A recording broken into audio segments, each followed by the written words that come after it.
մենակ չեմ, գյումրեցիներին են իմ կողքին։ Գյումրիի քաղաքապետի թեկնածու Սարիկ Մինասյանն այսպես սկսեց նախընտրական քարոզչության վերջին օրն անցկացված ամփոփիչ հանրահավաքը։ Վարչապետի մամուլի քարտուղար Նազելի Բաղդասարյանը, որն ընդգրկված է ավականու թեկնածուների նախընտրական ցուցակում, նշեց այս ընտրությունը հաղթական կամքի, չբեկվող վճռականության եւ արդարության պայքար է։ Մենք մեր թիմով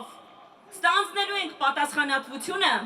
որպեսզի մեր քաղաքը ել ավելի ծաղկի։ Քաղաքացիական պայմանագիր կուսակցության վարչության փոխնախագահ Վահագն Ալեքսանյանը նշեց, որ թեպետ ընտրությունը պետք է լիներ Գյումրու եւ Գյումրեցու խնդիրների մասին, Սերժ Սարգսյանի եւ Ռոբերտ Քոչարյանի կողմնակիցները փորձում են համոզել, թե այն Ղարաբաղի մասին է։ Ղարաբաղը ձեր համար եղել է մշտապես միջոց, որ դուք մարդուն ցույց տաք, թե ինչի է ինքը վատ ապրում, իսկ դուք լավ, որ մարդուն փորձեք արդարացնել իր աղքատությունը։ Մեր սուրբ նահատակներից են խոսում հաճախ։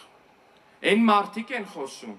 ովքեր մեր զինվորների սպանությունների կադրերը բայրակթարից նկարած իրանց նախընտրական գովազդներում էին դնում։ Խոսքս Քոչարյան Ռոբիկի ու իր դաշինքի մասին է։ Քաղաքացիական պայմանագիր խորհրդարանական խմբակցության ղեկավարն էլ ընդգծեց, որ անցյալի ուրվականներից երկուսը ուզում են վերադառնալ Գյումրու միջոցով։ Մենք ձեզ հետ ազնիվ ենք։ Դուք գիտեք, որ սա քաղաքացիական պայմանագիր կուսակցությունն է։ Դուք գիտեք, որ մեր առաջնորդը Նիկոլ Փաշինյանն է։ Դուք գիտեք, որ ընտրում եք մեր կուսակցությունը Սարիկ Մինասյանին, եւ դուք գիտեք, որ մենք ենք քաղաքական պատասխանատվությունը կրելու։ Քաղաքապետի թեկնածու Սարիկ Մինասյանն ամփոփիչ ելույթում ասաց, որ գյումրեցիներին ծառայելու քայլին իրեն մղել է իր որդին։ Չեմ կարող ամենապատահական մարդու վստահել իմ երեխաների ապագա 5 տարիները, հայտարարեց Մինասյանը։ Անընդհատ բոլոր երեխաները գալիս էին այդ քայլերտերի քարոզարշավի ընթացքում սկզբից մինչև վերջ այդ թաղի երեխաները ուղեկցել են ինձ։ Ես այդ երեխեքի աչքերում տեսած սերը, ջերմությունը, այդ խանդավառությունը եւ հավատը երբեք չեմ քողանալու նրանցից։ Եվ որևէ մեկը ագար չփորձի